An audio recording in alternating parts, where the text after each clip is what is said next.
Good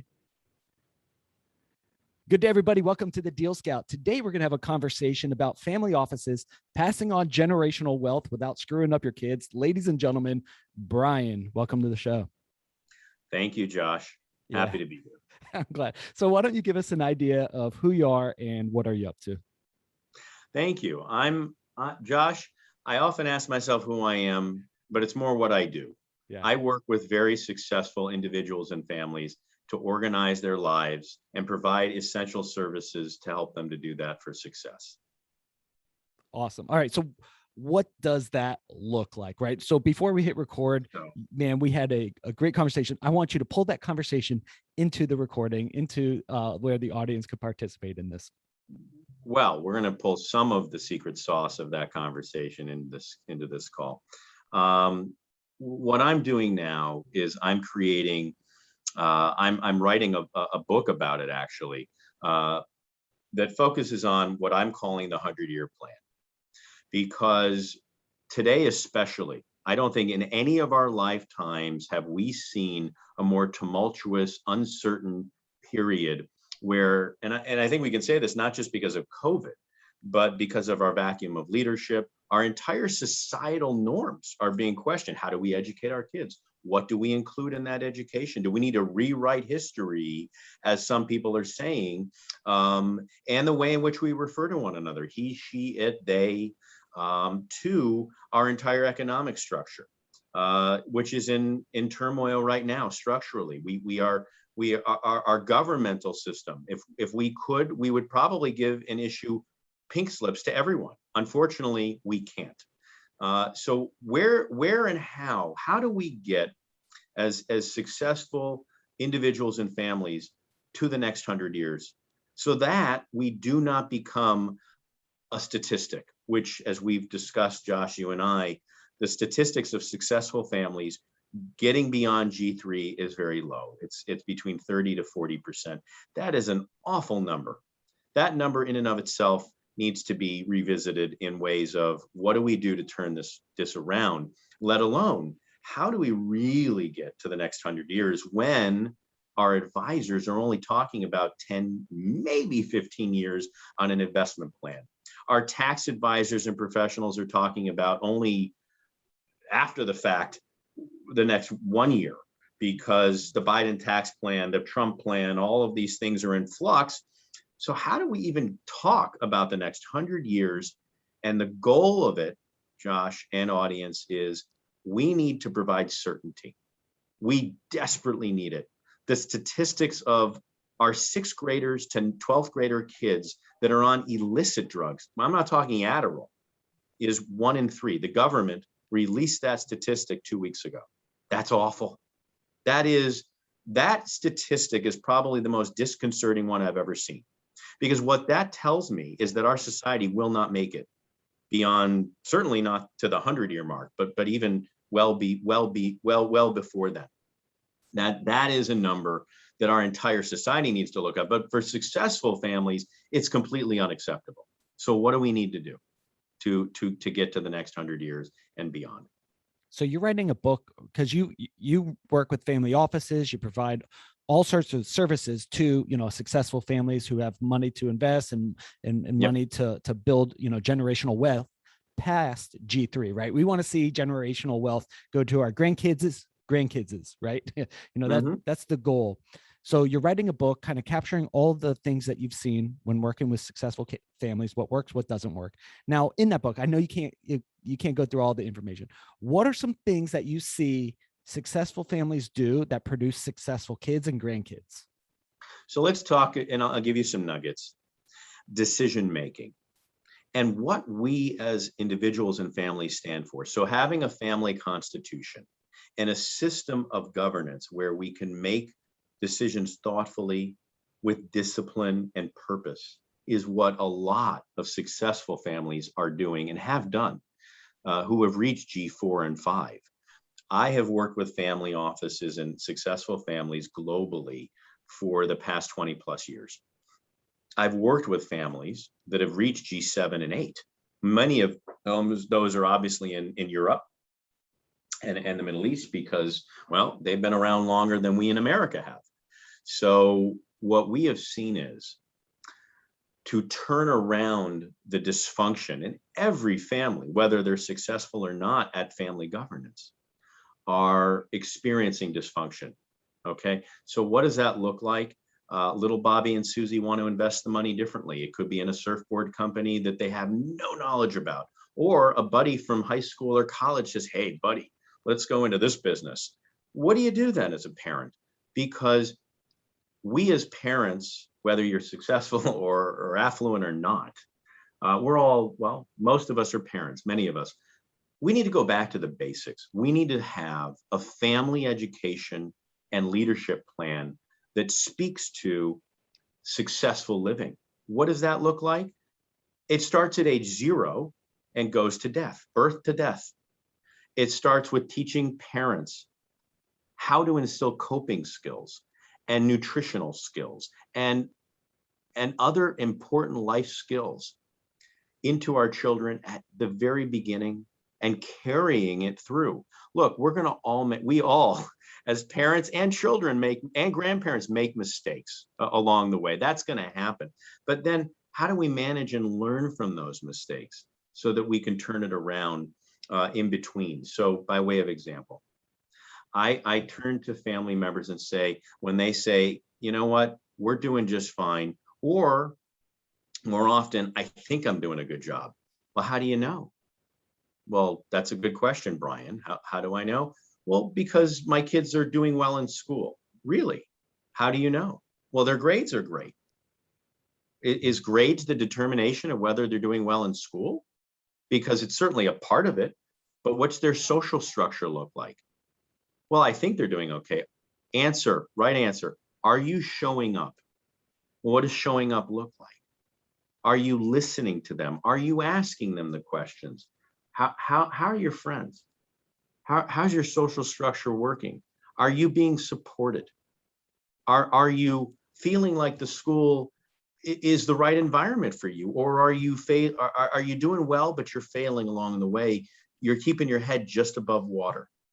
And so along those lines, Josh, what we do is we create life plans and business plans for all the families we work with, starting at age 16 and up, because, well, until then, it's kind of hard to do.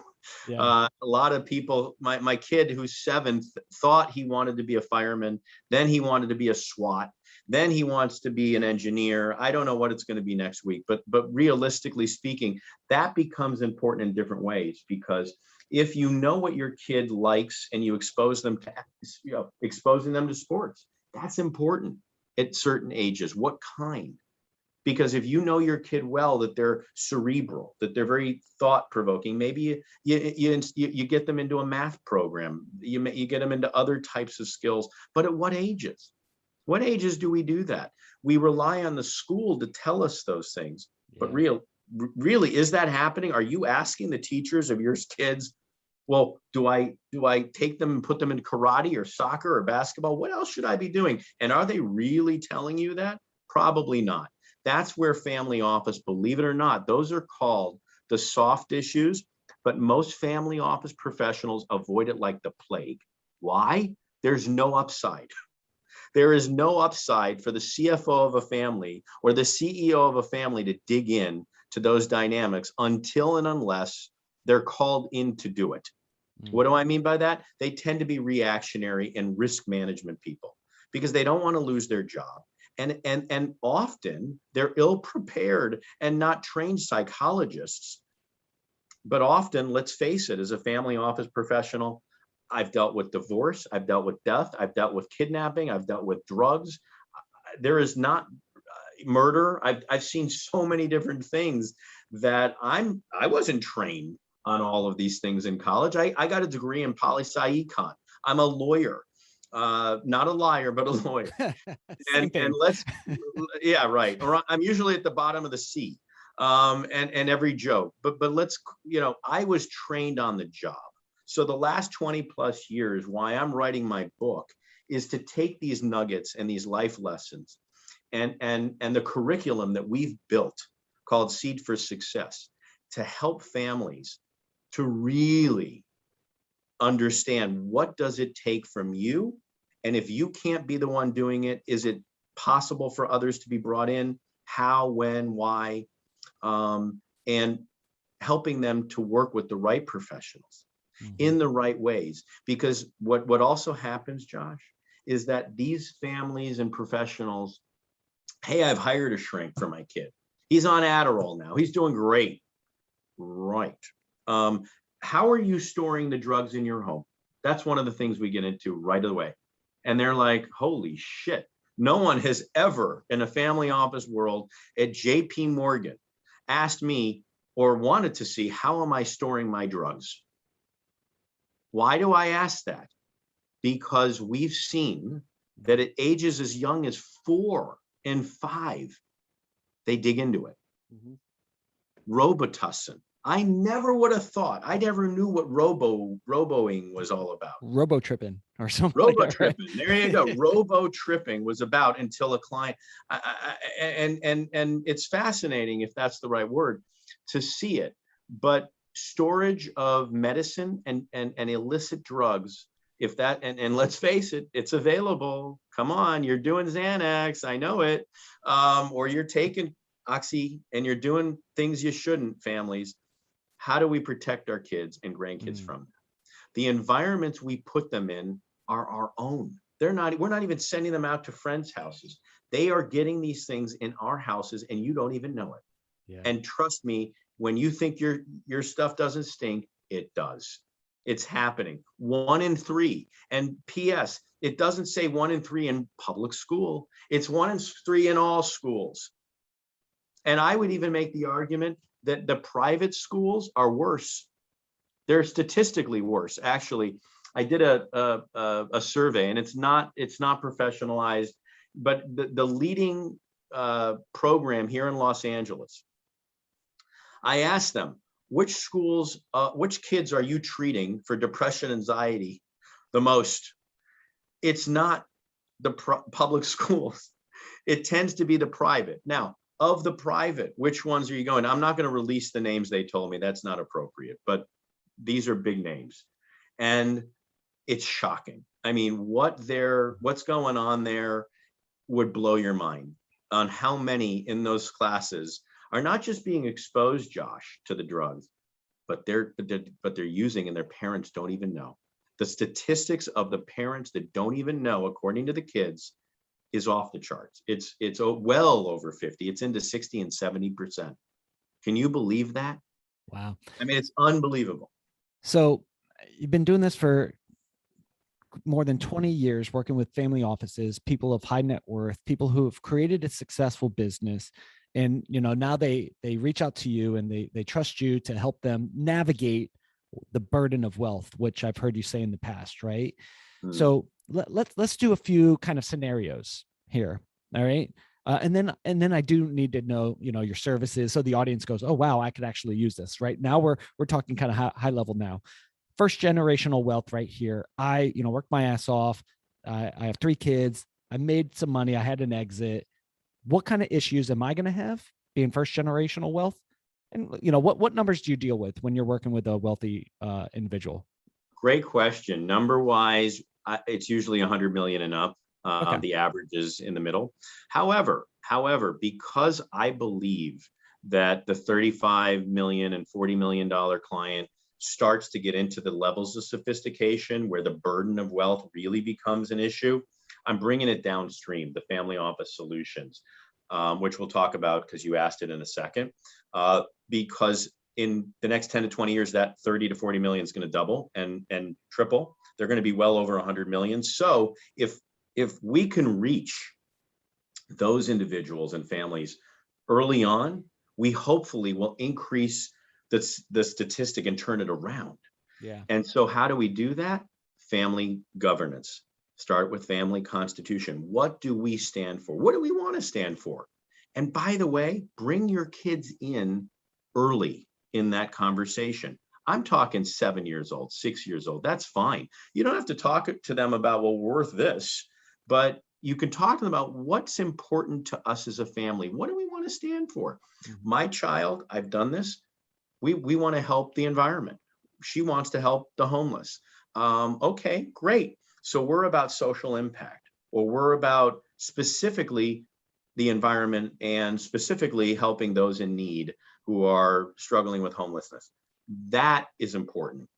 The other issues of our value, and we created our wealth through XYZ, whether it was family business, or it was from oil and gas, or whatever it was, it does real estate, it doesn't matter. We want to see our wealth managed in the following ways.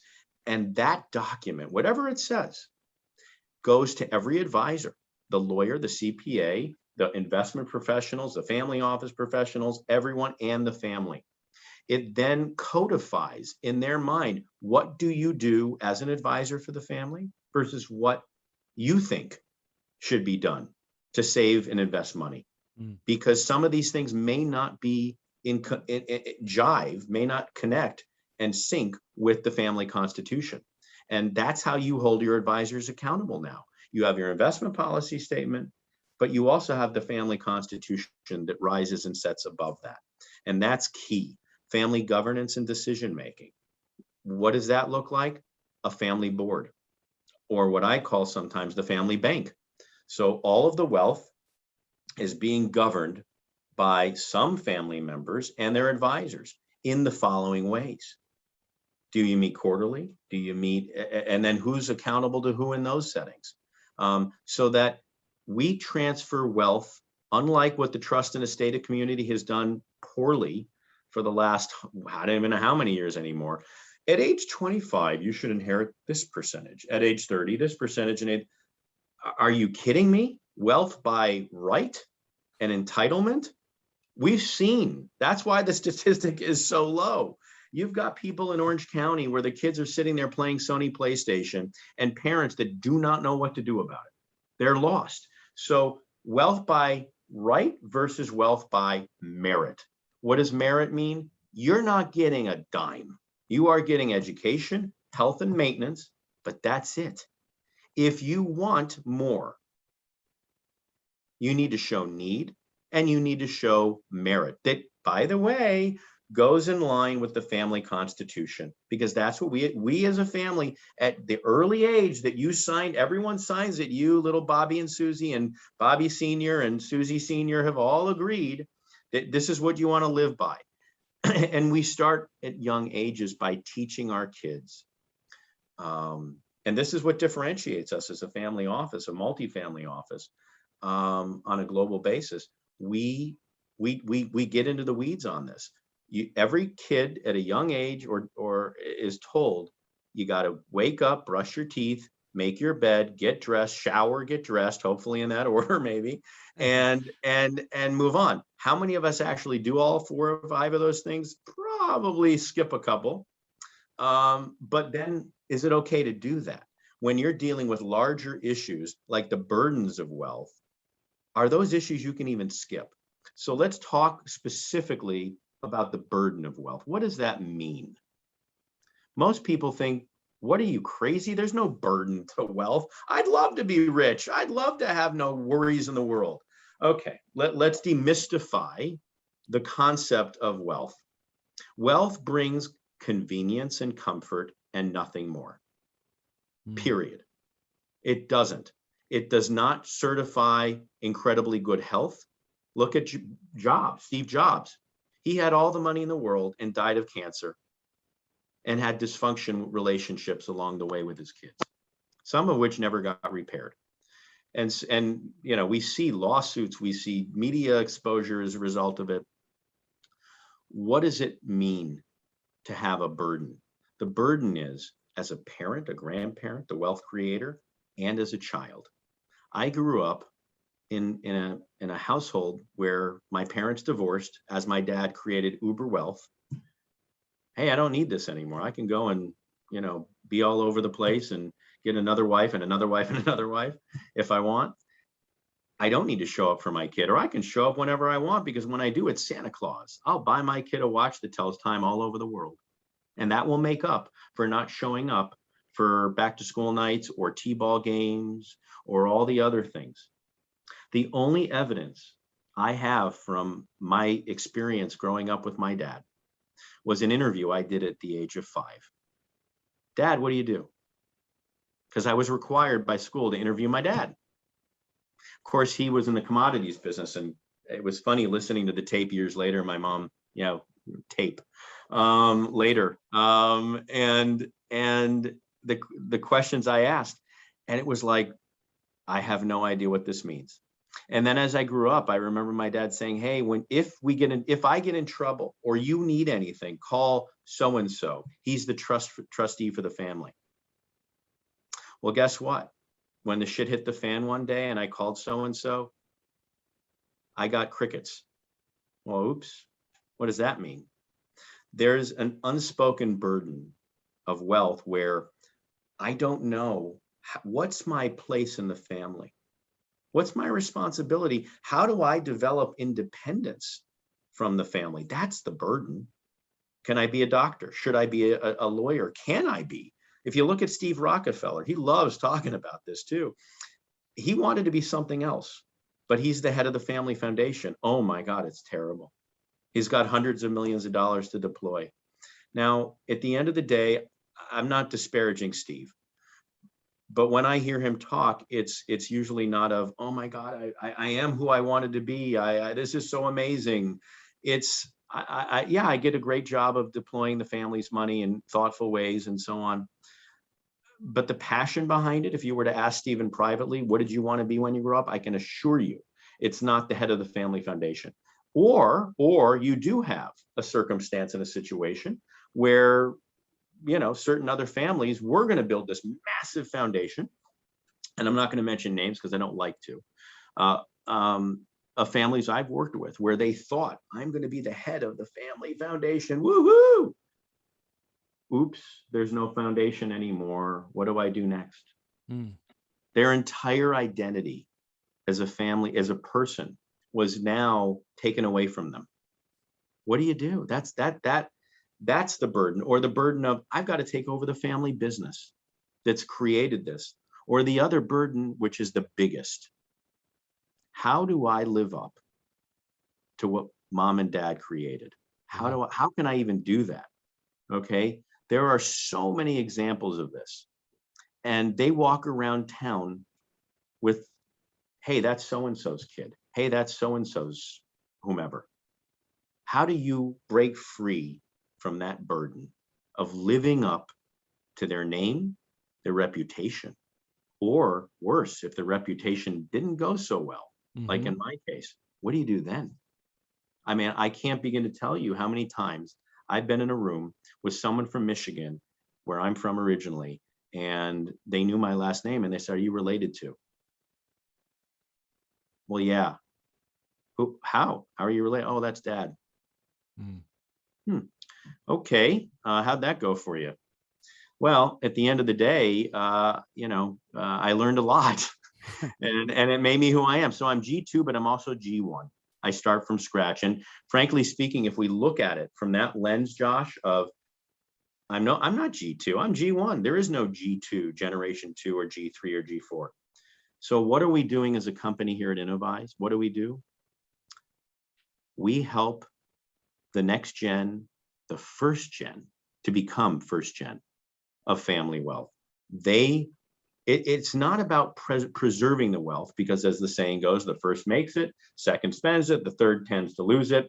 How do we help them to grow wealth? Because the millennial generation is very idealistic.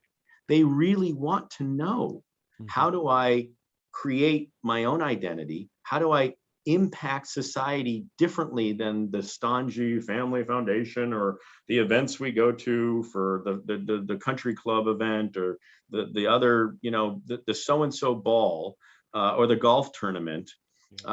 It's old thinking. It doesn't work, and statistics show it. So how do we do that?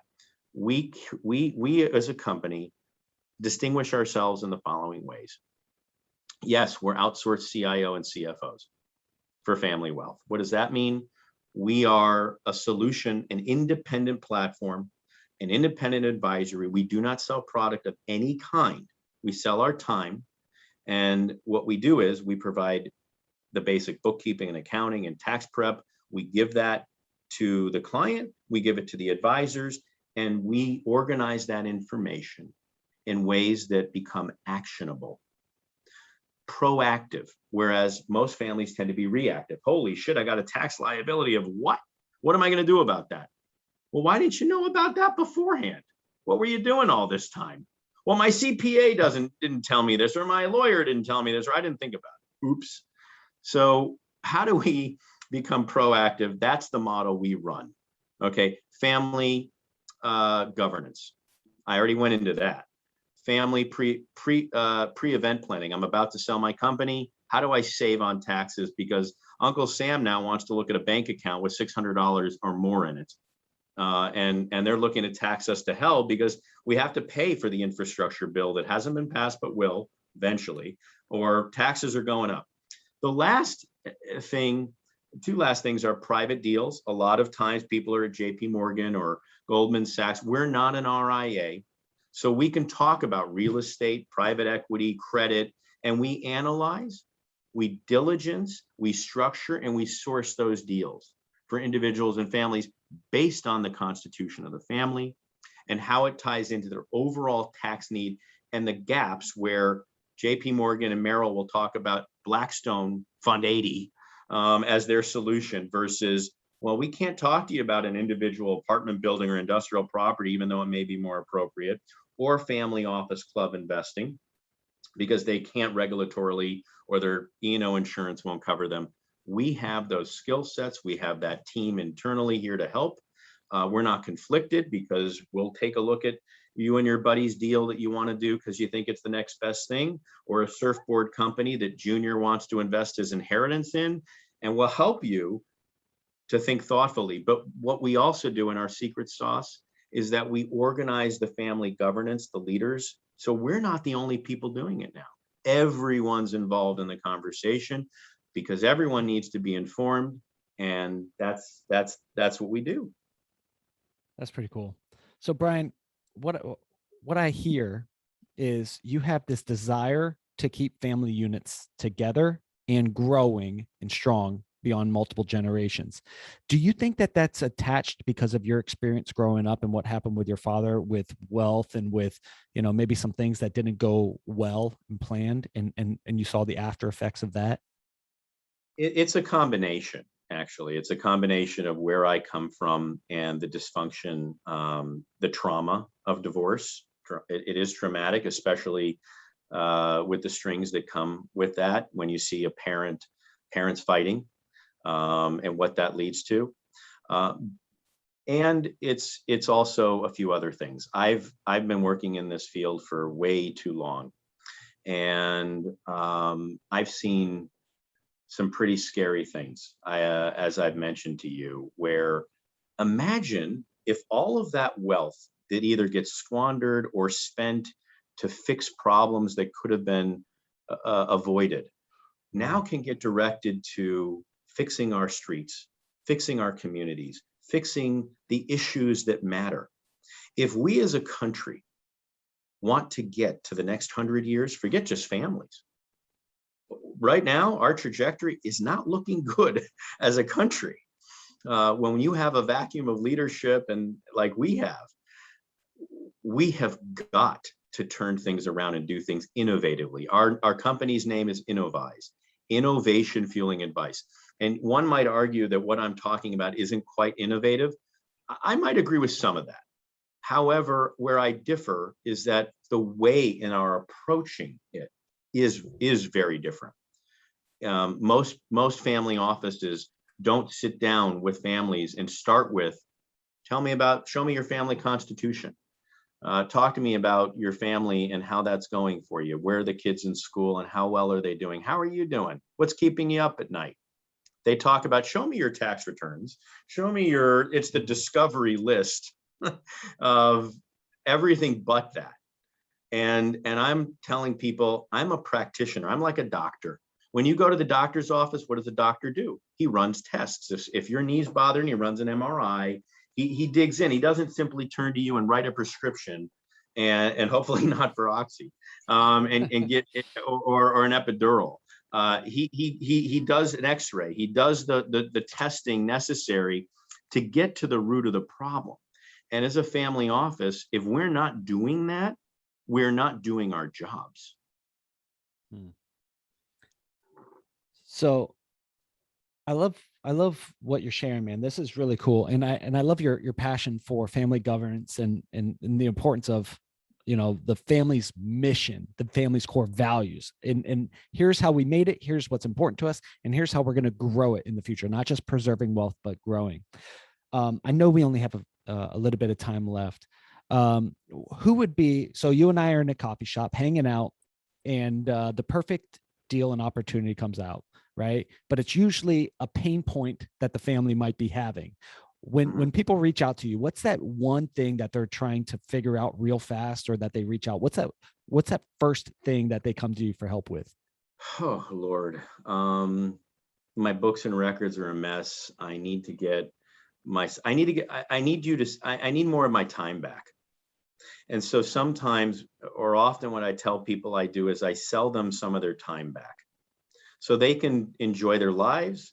They can sleep well at night knowing things are more organized, or they can be more thoughtful in whatever the issues might be, whether it's the sale of their business, their kids, pick your issue. It's not one thing, Josh. There are some things more than others. Hey, it's a lot of it's tax right now. I'm not going to lie to you, but a lot of it also could be kids. I was at an event of a very boutique venture capital group in Beverly Hills at someone's house, and it was all about saving the world and what are we going to do with our kids. Why would venture capitalists care about that? Well, if you think about it, it's venture capital that's leading the innovation for our society. Thank God they're starting to think about what kind of a society we're actually going to become. Yeah. Because think about it, actually. I mean, where are we hiring from? We're doing a lot of fractional CFO work. What is that? We're parachuting in to companies, entrepreneur-led businesses. This is a big one. There's a gap and a shortage of accounting support. So the CPA firms are overwhelmed. They cannot do their jobs to file the returns timely because they're getting bad information. And it's not that the controller or the CFO are incompetent. Well, you have that sometimes. They're just overwhelmed themselves with bank recs and making sure loan covenants are being adhered to. Whereas outsourcing that to a firm like ours, who are skilled and capable, in lots of different areas. We're not just able to do bank reps and accounting and bookkeeping. We're able, through our lenses as former bankers and lawyers and CPAs, to be able to look at it differently than one or two professionals inside a family office can, or a group of 10. To hire that skill set, Josh, is terribly expensive and very hard to come by. Mm-hmm. So probably last two questions. One is, what question should people be asking you that you just you wish someone would finally ask you this freaking question so you could stand on your soapbox and talk about it? What's that one question you wish someone would ask you?